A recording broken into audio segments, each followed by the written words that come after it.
Hola, bienvenidos un día más a esta sección de entrevistas de Atlántico TV. Hoy vamos a hablar de poesía y para ello nos acompaña Estela Maris González Balbuena, que viene a presentarnos su último libro, Prosas Notas. Bueno, ¿qué tal? Bienvenida. Gracias, Ana. Bueno, cuéntanos este libro. Este libro, como dice Alonso Montero, ¿no? En su prólogo, es como una experimentación literaria. Un poco sí, lo que pasa es que no es experimentación en plan artificiosa, sino que es que yo tenía por un lado unas prosas poéticas y por otro lado tenía mucha poesía, muchos poemas, y entonces los hice convivir a 28 poemas con 17 prosas, y de manera que tuvieran un sentir o una pulsión poética parecida dentro de cada texto. De las prosas se desgajan versos al final, sobre todo al final, a modo de conclusión, y a veces en algún caso en la mitad. Es decir, siempre buscando la poesía incluso en las prosas poéticas. Parece un poco redundante, pero fue así. O sea, esas composiciones que salen de la prosa o son continuación de esa prosa, ¿son independientes? ¿Han sido escritas de forma independiente? Sí. Caramba, pues están muy bien enlazadas. Sí, son independientes, pero me pasé el trabajo de hacer algo que me pareciera coherente desde el punto de vista poético, y yo quedé muy contenta con el resultado. Y no lo hice como un capricho, no fue como decir, a ver qué pasa ahora si mezclo poemas y prosa, no. Fue pensando que a veces la prosa poética es un poco larga, la prosa poética a veces explica situaciones y descripciones, entonces yo creo que eso no va bien para la poesía hay que intentar ser corta, la poesía expresa cosas que se cogen al aire o al espíritu, entonces empezar a dar vueltas y contar más detalles no viene a cuento. Entonces, por eso contrasta un poco la brevedad del poema con impulsos fuertes y la prosa un poquito más extensa, pero que enlaza también con pulsiones poéticas. Eso es una obra muy meditada, muy trabajada, ¿no? Sí. Me llevó bastante tiempo hacerla, disfruté en ello, porque para mí la poesía no solo es escribir o sentir, que hay que sentirla desde luego, sino que es el hecho literario. Entonces tiene uno alrededor de sí, cercano a sí, cosas personales hechas, y entonces pues surgen, de verdad, no como un capricho, porque me parece que no hay caprichos posibles en esto, pero sí como un complemento del poema con la prosa.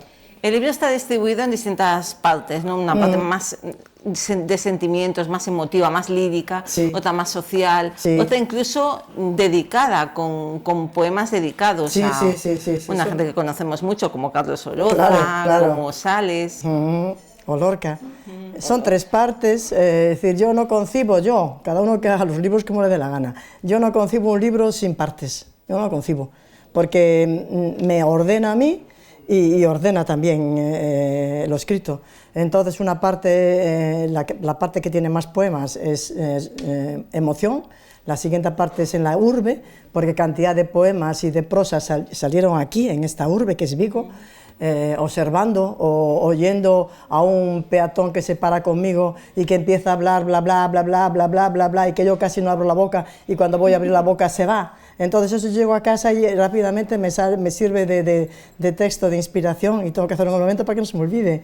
Entonces pues pueden ser cosas no tan poéticas, puede ser un encuentro a lo mejor que me tocó el alma de una persona que la encontré después de años como si fuera perdida en la vida, y por eso lo titulo Indigente.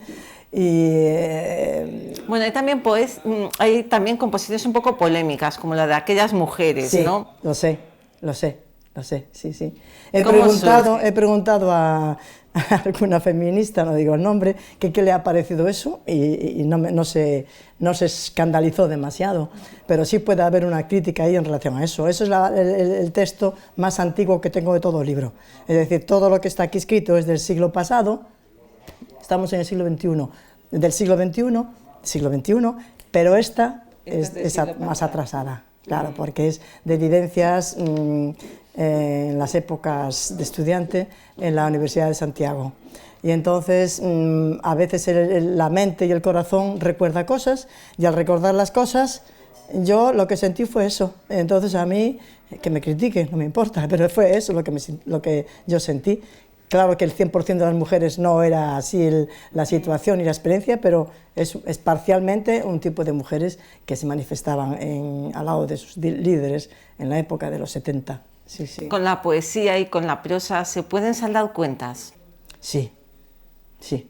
Se puede desahogar uno muchísimo. Es decir, si tienes la suerte de tener las palabras para encontrar las emociones, porque las palabras, las emociones sin palabras no es nada. Es decir, la palabra nos dice una cosa que existe materialmente o espiritualmente hablando. Gracias a la palabra sabemos hablar de desasosiego o sabemos hablar de ansiedad. Sin esa palabra, ¿qué? No se podría expresar, ¿no? Entonces, para mí, desde el principio, en los 2 primeros poemarios que tengo, que son Pálpito súbito y Alma acróbata, fueron desahogos furtivos del espíritu. O sea, me he desahogado y a partir de ahí ya el peso es menor, interior, porque si uno está acumulando pesares o cosas de la vida que se cruzan, que a todos se nos cruzan cosas en la vida, si tienes la facilidad o no sé qué, a veces puede ser duende, de poder plasmarlo sin ser rollo, porque tampoco es vomitar, ¿eh? No, vomitar no es, hay que perfilar un poco, ya hay que ver un poco lo que tú sentiste en aquel momento, si se lo puedes transmitir a un posible lector. Y a mí eso fue lo que me llevó a dar el salto de vértigo de exponerme ante los demás, porque no deja de ser una exposición, sobre todo en cuanto a la poesía lírica, que no estás inventando, que te sale de tu yo de verdad, no del yo literario. Y una vez que se expone, que estás puesta ante el público, ¿cómo te gustaría que se leyese esa poesía? Yo me gustaría que se leyera con tranquilidad, que a la gente les sirviera para un poco de introspección, y luego la que es referente a otros temas que ya no son tan intimistas, pues puede servirle a veces como de una pequeña sonrisa, a veces en las cosas que se puede encontrar, puede darle lugar a pensar en alguna persona parecida.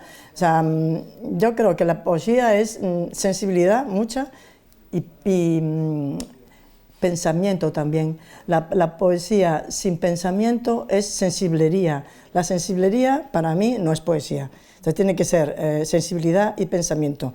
Entonces una persona sensible que lea, que pare un poco, se va a sentir identificado seguramente en cualquier momento.